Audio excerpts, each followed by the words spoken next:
ጂሚ ምስ ኣፍቃሪቱ ኣሊሃንድራ ካብ ስራሕ እናወፀ ሓለቁ ብላዕሊ ተቐልቂላ ጂሚ ሓንሳእ ዶ ናብ ክፍለይ ክትመጽእ ኢላ ትጽውዖ። ጂሚ ከዓ ነፍቃሪቱ ሓለቃይ ስለ ዝፀውዐትኒ ክኸደለኒ ኢሉ ይሓታ። ኣሊሃንድራ እናገረማ ንምንታይ ናብ ክፍላ ክጽውዐካ ትደሊ ኢላ ትሓቶ።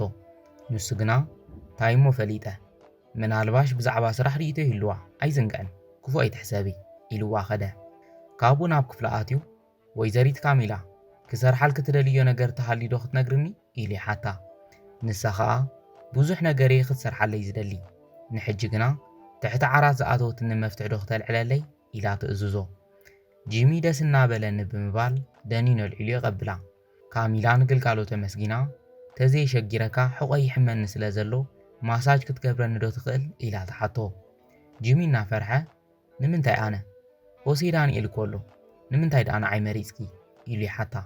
ንሳ ከዓ ንስኻ ብዝኸለኻ ንምንታይ ኢለ ክጽውዖ ህዲ ኢልካ ዝበልኩኻ ግዳ ግበር ኢላ ክተናኽፎ ትጅምር። ብኻልእ ገጸ ብደገ ኣሊሃንድራ ኣፍቃሪኣ ዘንጊዑ እናንጸርጸረት ሆሴ ዳንኤል ናብኣ ኸይዱ ኣጆኺ ጂሚ ናብ ውሽጢ ተኣትዩ ይጸንሕ እዩ ሕጂ ግና ንስኺ ስለ ዘለኺ ቀልጢፉ ክመጽእ ኢለ ተስፋ ይገብር እናበለ ይህድኣ። ኣሊሃንድራ ከዓ እስካዕ ክንዲ ዝዘጽንሕ እንታይ ስራሕ ከም ዘለዎ ግን ክርድአና ይከኣለን ኢላ ሻቁለታ ትገልጸሉ። ብድሕሪኡ ሆሴ ዳንኤል ይበሃል መሳርሕቲ ጂሚ ኢሉ ንባዕሉ ድሕሪ ምልላይ ብዙሕ ግዜ ኣትክልቲ ምሕብሓብን ኣብ ዝገዛ ዘልዩ ነገራትን ኢና ንሰርሕ ኢሉ ስርሖም ይገልጸላ።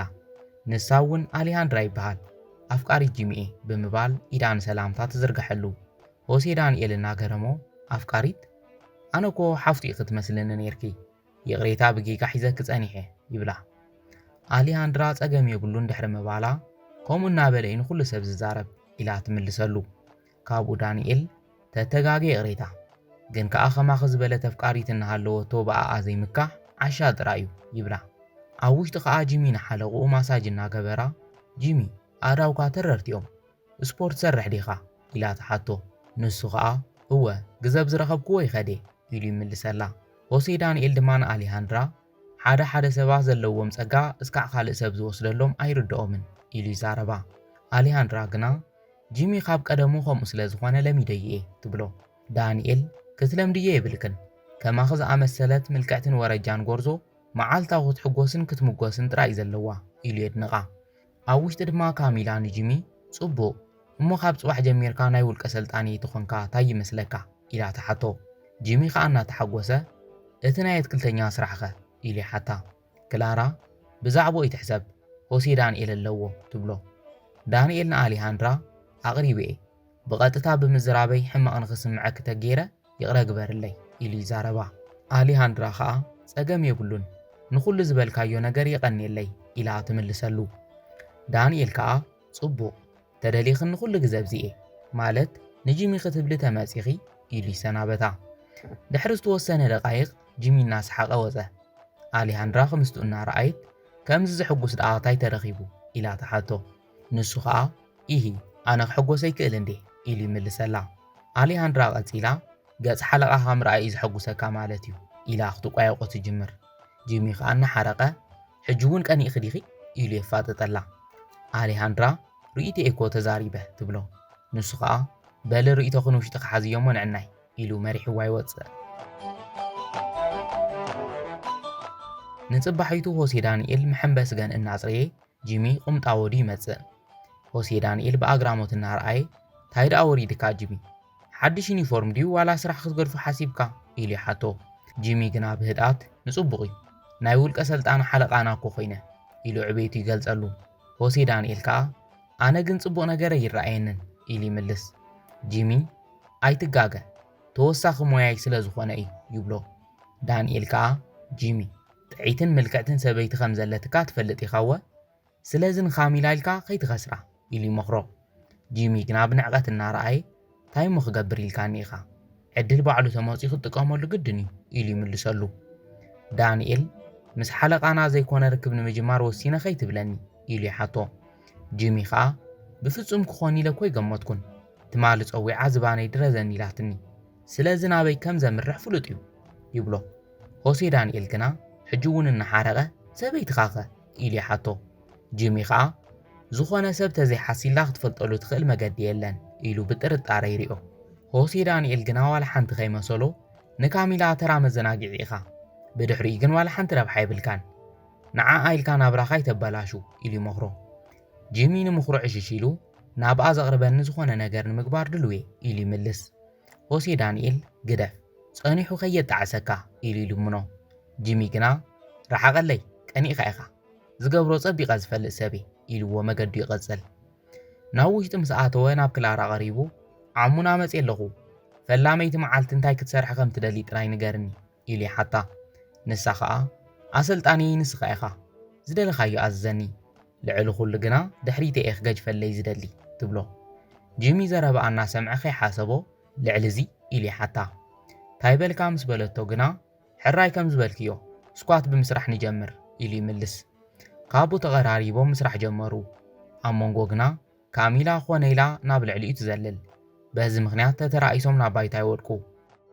ፍትዋት ተኸታተልትና ከምዚኦም ዝበሉ መሰጥቲ ድራማታት ብሰሓብ ኣቀራርባ ምርኣይ ትፈትው እንትኾንኩም ኣብዚ ዘርጋሕናሉ ንኽበፅሐኩም ሳብስክራይብ ኢልኩም ቤተሰብ ቻናል ነኹኑ። ላይክ ኢልኩም ከዓ ሓገዝኩም ግለጹልና። ካሚላ ኣብ ልዕሊኡ ኮይና ይቕሬታ ዝኽእሎ ይመስለንን ትብሎ። ንሱ ከዓ ደስ እናበሎ ኣይትሰከፍ ሓለቓ ቀስ እናበልኩ ኸምህረኪ ኢሉ ይምልስ። ክላራ ብፍቕሪ እናጠመተት ኩሉ ትፈልጦ ክተምህረኒ ድልው ኢኻ ኢላ ተሓቶ። ንሱ ከዓ ርእሲ ርእሲ እናተንፈሰ ኩሉ ዝፈልጦ ኢሉ የረጋግጸላ። ናብ ገጹ ቀሪባ ዝሓተትኩኻ ኩሉ ኢላ ተሓቶ። ንሱ እውን እናተናኸፈ ዝሓተትክኒ ኩሉ ኢሉ ይምልስ። ካብኡ ክላራ ጂሚ ኣነ ብዛዕባ ስፖርት እየ ዝዕሊ ዘለኹ ኢላ ተቋርጾ። ጂሚ እውን ጽቡቕ እሞ ንቐጽል ይብላ። ካብኡ ካሚላ ካልእ ትፈልጦ ነገር ከተምህረኒ ዶ ኢላ ተሓቶ። ኣብ መንጎ ኣሌሃንድራ ካንሸሎት ገዛ ተንኳሕኳሕ። ሆሴ ዳንኤል ምስ ከፈታ ብስምባደ እናረኣየ ኣሌሃንድራ እንታይ ክትገብሪ ደኣ መጺኺ ኢሉ ይሓታ። ንሳ ከዓ እናሰሓቐት ሰላም ሆሴ ዳንኤል ሎሚ ናይ ጂሚ ልደት እዩ ክሐጉሰይ ኢለ ተዛረብኩ ሃንደበት መጽ ኢላ ትምልሰሉ። ዳንኤል ከዓ ጽቡቕ ሓሲብኪ ግዘ ግና ይመረጽክን ኣዝዩ ብዙሕ ስራሕ እዩ ዘለና ዝወፀ ይመስለንን ኢሉ ይምልሰላ። ኣሌሃንድራ እናገረማ እስካዕ ክንዲ ዝደኣ እንታይ ስራሕ ረኺብኩም ክሪኦ ይደሊ እየ ኢላ ንምእታው ትፍትን። ዳንኤል ክተዛረብዮ ወይ ክትረኽብዮ ተኾንኩውን ኣብ ደገ እምበረ ውሽጠ ይኾንን ጽንሕ ባዕለይ ክጽውዖ ብምባል ጂሚ እናበለ ብዓውታ ይድሀ። ጂሚ ግና ምስ ካሚላ እናተሰዓዓመ ክሰምዖ ኣይከኣለን። ዳንኤል ጂሚ ኣፍቃሪትካ መጽያ ኢሉ ደጊሙ ይጽውዖ። ኣብ ሰዓት ካሚላ እንታይ ዝብልዎ ኣጋጣሚ ደኣ ወደይ ሰበይትኻ መጽያ ኢላ ትዛረቦ። ጂሚ ከዓ ፍቓድክ እንተኾይኑ ኣዛሪበያ ክምለስ እሞ ስልጠናና ንቕጽል ኢሉ ይሓታ። ካሚላ ከዓ እሺ ግን ከዓ ከይትዝንግዕ ኢላ ትእዝዞ። ናብ ደገ ምስ ወፀ ኣሌሃንድራ እናተሓጐሰት ፍቕረይ ልደትካ ንምጽምባል ዘምጻኹልካ ረአ ይፈልጥ እየ ዓብ ነገር ኣይኮነን ግን ከዓ ኣብ ልበይ ዘሎ ፍቕሪ ጸንቂቐ እየ ሰሪሐዮ ኢላ ሰርሓቶ ኬክ ተቕርበሉ። ጂሚ ግና ገጹ ኣሲሩ የቐኒየለይ ግን ከዓ ናብ ስራሕ ክትመፀይ ነበረክን ኢሉ ይምልሰላ። ኣሌሃንድራ ፍቕረይ ኣይፈተኻዮን ኢላ ተሓቶ። ንሱ ከዓ እወ ምክንያቱ ድሮን ድሮ ዕቤት ስራሕ ረኺበ ንስኽ እንዳመጻኺ ትህውኽነ ኣለኺ ኢሉ ይቆየቓ። ኣሌሃንድራ እንቋዕ ደስ በለካ ፍቕረይ እንታይ ደኣ ዘይነገርካኒ ይቕሬታ ክህውኸካ ይሓሰብኩን ትብሎ። ኣብ መንጎ ዳንኤል ጣልቃ ብምእታው ጂሚ ሂደበል ከምኡ ኢልካ ይትመልሰላ ኢሉ ይመኽሮ። ጂሚ ግና ብሕርቃን ንስኻ ፍቕረይ ኣቲኻ ይተሓምዞቕ ኢሉ የጠንቅቖ። ዳንኤል ከዓ ዘረቡ ቀጺሉ እቲ ሓቂ ዘይትዛረባ ኢሉ ይመኽሮ። ካብኡ ኣሌሃንድራ ናብ ጂሚ እናጠመተት ብዛዕባ የናይ ሓቂ ይዛረብ ዘሎ ንገረኒ ኢላ ተፋጥጠሉ። ጂሚ ከዓ ዋላ ሓንቲ ሓድሽ ነገር የለን ፍቕረይ ቀዲሞዮ ዕቤት ስለ ዝረኸብኩ ቀኒኡ እዩ ከምኡ ዝብል ዘሎ ኢሉ ይዛረባ። ዳንኤል ብሕርቃን ግደፍ ንምንታይ ዕቤት ከም ዝረኸብካ ኸይነግራ ኢሉ የፈራርሖ። ጂሚ ከዓ እንታይ ሞ ምሽጥር ኣለዎ ኣነ ጂሚ ኸደ ንስኻ ግን ኣይትኸድን ኢሉ ይምልሰሉ። ኣሌሃንድራ ናብ ዳንኤል እናጠመተት እንታይ ንምባል ኢኻ ትፍትን ዘለኻ ኢላ ተሓቶ። ዳንኤል ግና ናብ ጂሚ እናረኣየ ግደፍ ጂሚ ምስ ኣፍቃሪትካ ናብ ገዛኻ ኸይድካ ልደትካ ምጽምባል ይሕሸካ ኢሉ ይመኽሮ። ጂሚ ቀጺሉ ፍቕረይ ዋላ ሓንቲ ኣይተፈጠረን ሕጂ ናብ ገዛ ኸይድ እሞ ምስ መጻኹ ክንዕለሉ ኢና ኢሉ ይዛረባ። ካብኡ ኣሌሃንድራ እናተዛረበቶ ጂሚ ኣብ ገጻ ማዕጾ ይዓጽዎ። ዳንኤል ንምንታይ ከምኡ ጌርካ ኢሉ ይሓቶ። ጂሚ ከዓ ንስኻ እምበር እንታይ ትኾነ ኣለኻ ንምንታይ ኣብ ዘይምልከተካ ተኣቱ ኢሉ ይሓቶ። ዳንኤል ከዓ መሓዛይ ስለ ዝኾንከ እየ ዝመኽረካ ዘለኹ ኢሉ ይምልሰሉ። ብድሕሪኡ ጂሚ ድሕሪ ሕጂ ዕርክነትና ረሳዓዮ ከይትቐርበኒ በዚ ጥራይ ግን ኣይክልን ኩሉ ዝገበርካዮ ንሓለቓኻ ተዛሪበ ተዘይስጉጎካ ኣነ ጂሚ ኣይኮንኩን ኢሉ የፈራርሖ። ዳንኤል ዝገበርክዎ ጽቡቕ ከም ዝኾነ እኮ ይጠፍአካን ይብሎ። ጂሚ ከዓ እሞ ኩሉ ነፍቃሪተይ ክትዛረባ ኣለካ ኢሉ የፋጥጠሉ። ዳንኤል ሓሳቡ ከይለወጠ እወ ኩሉ ክትፈልጥ ይግባእ እዩ ኢሉ ይምልስ። ኣብ መጨረሻ ጂሚ ጽቡቕ እቲ ዝኾን ሓቢርና ክንርኢ ኢና ኢሉ ተሓኒሉ ይኸድ።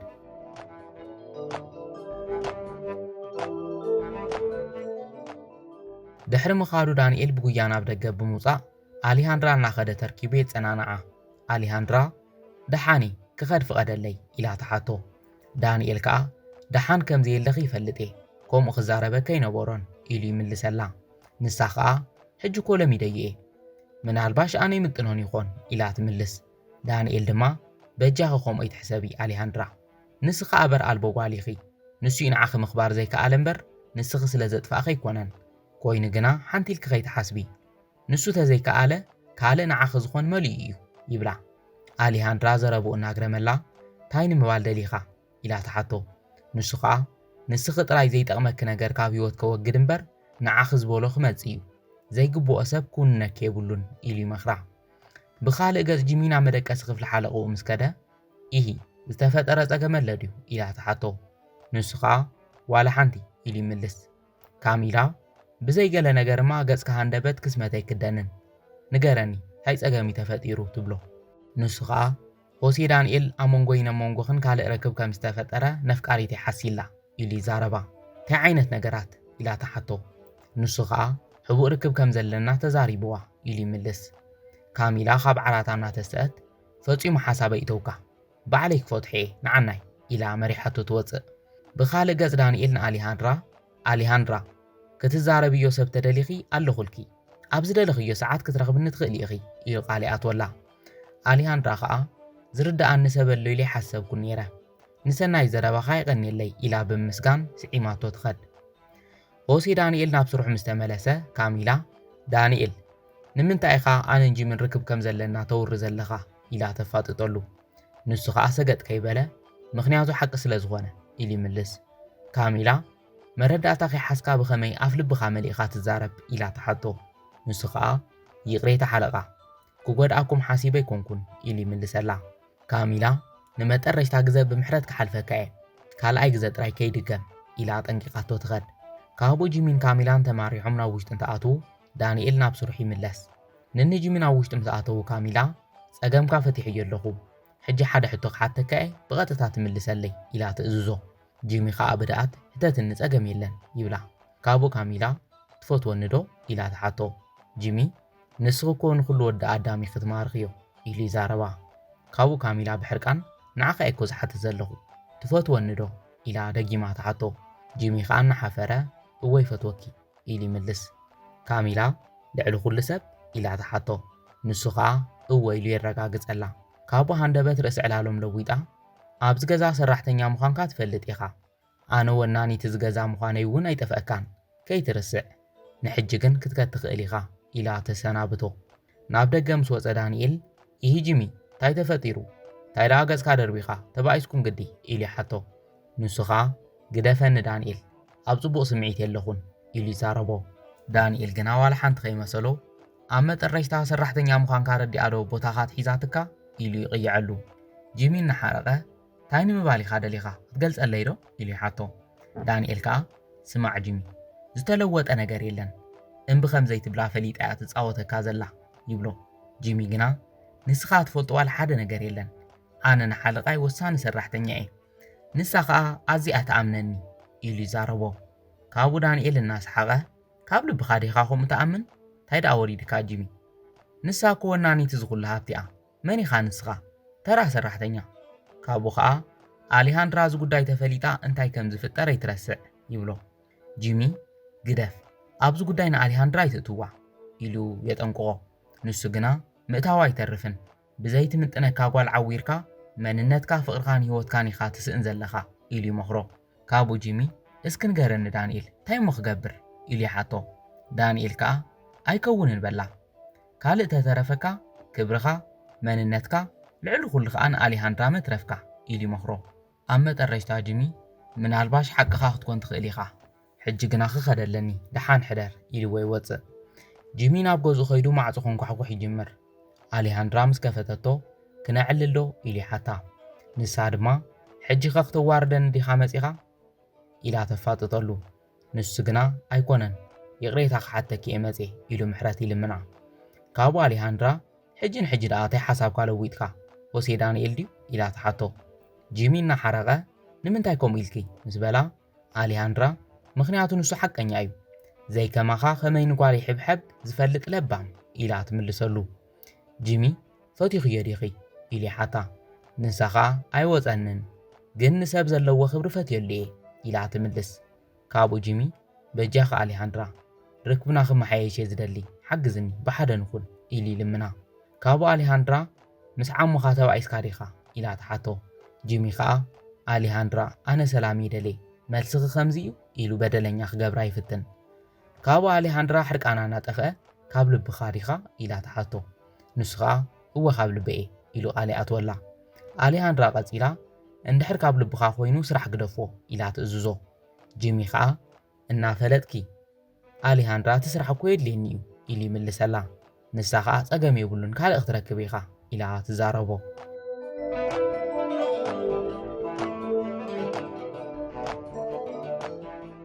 ጂሚ ክሓስብ ድሕሪ ምጽናሕ ኣብ መጠረሽታ እሺ ከም ዝበልክዮ ክገብር እየ ምኽንያቱ ልዕልየኺ የብለይን ኢሉ የቀባጥረላ ኣሊሃንድራ ብዘረብኡ ተሰኒፋ የቐኒየለይ ፍቕረይ ኢላ ተመስግኖ ጂሚ ኸኣ ቀፂሉ ዝበለፀ ንኽትኣምንኒ ጽባሕ ምሳኸ እንግደኪ እየ ይብላ ካብኡ ኣሊሃንድራ ጽቡቕ ቅድሚኡ ግና ሕጂ ሰራሕ ኩልካ ምቁር ከይክነጠዓዕሞ ኢላ ንኽኣቱ ትዕድሞ ንጽባሐይቱን እኮ ጂሚ ናብ ስርሑ እናኣተወ ሓለቆ ብላዕሊ ኮይና ከንፈራ እናነኸሰት ትጥምቶ ካብኡ ናብ ላዕሊ ምስ ዳየበ ሰላም ክጽበየካ ኤርፊደ ኢላ ትዛረቦ ንሱ ግና ገጹ ከይፈትሐ ሓደ ነገር ክዕልለክ ደልየ ነይረ ኢሉ ይሓታ እሺ ምስ በለቶ ኸኣ ስራሕ ክገድፎ እየ ኢሉ ውሳኑ የፍልጣ ንሳ ግን እታ ሕማቕ ኣፍቃሪት ካሊእ ኣዚዛትካ ኢላ ተሓቶ ንሱ ኸኣ እወ ኢሉ ይምልስ ካብኡ መጠረሽታ ኣነ ብዝደለኽዎ ግዜ ኢኻ ትኸድ ኢላ ናብኡ ትቐርብ እናተንከፈቶ ጂሚ ኣነ ንዓኺ መጻወቲ ምዃነ ይፈልጥ እየ ይብላ ንሳ እውን ርእሳ እናነቕነቐት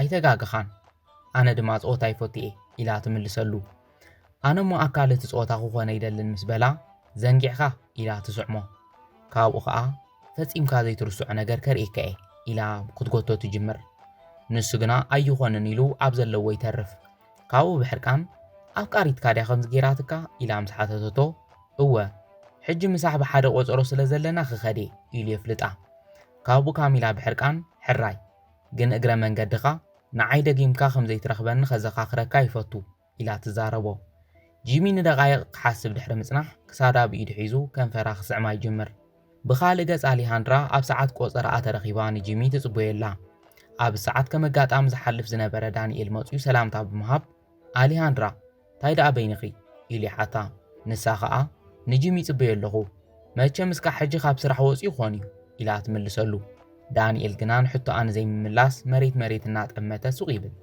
ካብኡ ኣሊሃንድራ ሕማቕ ነገር ከም ዝተፈጠረ ውሽጣ ነጊርዋ ሎሚ እውን ምስ ሓለቑ ተዓፅዩ ዒሉ ጥራይ ከይትብለኒ ኢላ ተሓቶ ዳንኤል ከዓ ተጋጊኸ ይብለክን ሰዓት ኣኺሉ ኣነ ወፅየ ንዕኡ ግን ኣብኡ እየ ገዲፈዮ ይብላ ተዘይተጋገየ ናይ ዕረፍቲ ግዚኡ እውን ኣብ ውሽጡ ይሕሊፍዎ ኢሉ ይምልስ ኣሊሃንድራ ብሕርቃን ሓቂኻ ዲኻ ትብሎ ንሱ ከዓ ስምዕና ኣሊሃንድራ ንስኺ ተፈታዊትን ገራሚትን ሰብ ኢኺ ስለዚ ከምዚ ዝበለ ነገር ይግባኣክን ልዕሊ ዝዝሕብሕብ ወዲ እዩ ዘድልየኪ ኢሉ ይመኽራ ንሳ ከዓ እወ ሓቂኻ ኢኻ ኮይኑ ግና ቅድሚ ምውሳነይ ኣብ መንጎ ክልቲኦም ዝተፈጠረ ነገር ብዓይነይ ርኢ ከረጋግፀለኒ በጃኻ ናብቲ ገዛ ሕጂ ንኺድ ሓግዘኒ ኢላ ትልምኖ ዳንኤል ከዓ ኣይተሓዝለይ ኣሊሃንድራ ክገብሮ ኣይክእልን ስራሐይ ክስእን ይኽእል እየ ኢሉ ይምልስ ኮይኑ ግና ጸኒሑ ስለ ዘሕዘነቶ እሺ ንዕናይ ኢሉ ሒዝዋ ኸደ ኣሊሃንድራ ናብ መደቀሲ ክላራ ኣትያ ዝረኣየቶ ክትኣምን ኣይከኣለትን ጂሚ እውን ከምኡ ክላራ ግና እናሰሓቐት ዝፍጠር ድራማ ሓሲባ ክትስሕቕ ትጅምር ኣሊሃንድራ ብሕርቃን ክትወፅእ ዳንኤል ኣብ ደገ ጸኒሑ ኣሊሃንድራ ጽቡቕ ሓሳብ ከም ዘይኮነ እኮ ነጊረክ ነይረ ኢሉ ይዛረባ ንሳ ከዓ ፀገም የብሉን ብዓይነይ ርኢ ከረጋግፅ ስለ ዝደለኹ እየ ኢላ ትምልሰሉ ኣብ መንጎ እዚ ጂሚ መፅኡ ፍቕረይ በጃ ክስምዕኒ ኢሉ ይልምና ንሳ ግና ገጹ ብጽፍዒት ወቂዓ ዋላ ሓንቲ ክትረድአና ኣይትኽእልን ናተይ ናትካን ነገር ኣብቂዕዩ ኢላቶ ትኸድ ንሳ ምስ ከደት ዳንኤል እውን ጂሚ ኩሉ ነገር ክትከስር ኢኻ ኢለ መኺረካ ነይረ ኣይሰማዕኻንን ኢልዎ ደድሕሪ ኣሊሃንድራ ይወፅእ ኣብ መንጎ እዚ ካሚላ ምስ መፀት ሓለቓ እንታይ ምግባር ይሕሸኒ ኢሉ ንክተማኽሮ ይሓታ ንሳ ግና ገጻ ኣሲራ ናይ ባዕልኻ ጉዳይ እዩ ኣይእትወንን ሕጂ ግና ካብ ገዛ ይውፃእ ኢላ ትዛረቦ ጂሚ እናገረሞ ንምንታይ ኢሉ ይሓታ ንሳ ከዓ እንታይ መለትካ እዩ ንምንታይ ምኽንያቱ ዝደልዮ ረኺበ እየ ናይተይ ድሌት ምምላእ ድማ ናትካ ስራሕ እዩ ስለዚ ሕጂ ውፃእ ኢላ ተጠንቅቆ ጂሚ ግና